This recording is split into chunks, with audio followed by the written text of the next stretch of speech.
Pam Bondi was sworn in as Attorney General Wednesday. During her confirmation, the first that President Trump attended in his second term, she promised to, quote, make him proud.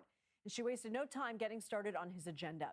CBS News has confirmed that Bondi will issue several directives to the Justice Department to, quote, combat weaponization of the legal system, end quote. Those include ending the moratorium on federal executions, halting federal funding for sanctuary cities, and terminating DEI programs at the department, diversity, equity, and inclusion. She will also start a group to review Biden administration law enforcement policies.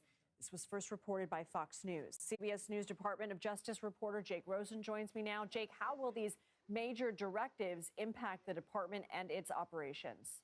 Well, a lot of these executive orders and memos that Trump has signed and now Pam Bondi is putting into place really kind of fit the bill of what we've seen from Donald Trump, ending DEI in the Department of Justice, really going after immigration and making immigration the focus of the Department of Justice, and encouraging law enforcement and his partners in the FBI and across the DOJ to really join in federal partners to do that. However, when you go back to what you just read, there's a lot of emphasis now on kind of focusing on the Trump investigations that we saw and covered over the last 4 years. And some of that is investigating and reworking part of the Trump investigations in D.C. in terms of Trump's actions after January 6th, those classified document case, in addition to the 2 New York cases. But Bondi has also issued a memo to DOJ staff today, ending that moratorium on the death penalty, where Trump really brought it back in 2020, executing 10 people. It was the most that had been done in years.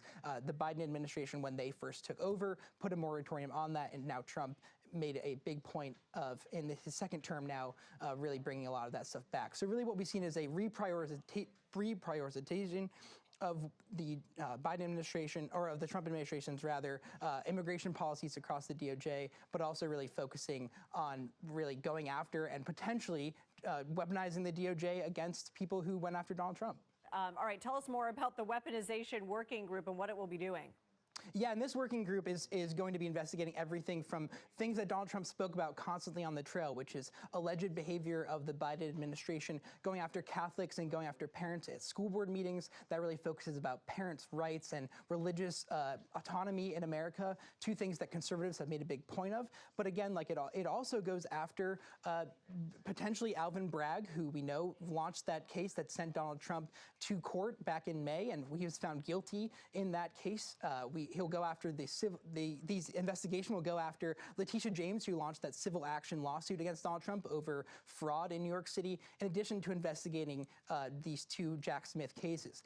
In that memo, Pam Bondi makes clear that she wants to go after the people who made those decisions at the top and coordinated between state, federal government, not to go after that law enforcement kind of group that just followed orders. However, we really know, based on our reporting here at CBS News, of what the Department of Justice and FBI have done over the weekend and into this week of, receiving FBI agents' employee ID numbers, asking them what cases they worked on in terms of January 6th and whether they worked on those Trump investigations, to really go after these people. It's certainly a possibility, something that the FBI agents are suing to try and stop. Jake Rosen, thank you, and congratulations on your new assignment. Thanks.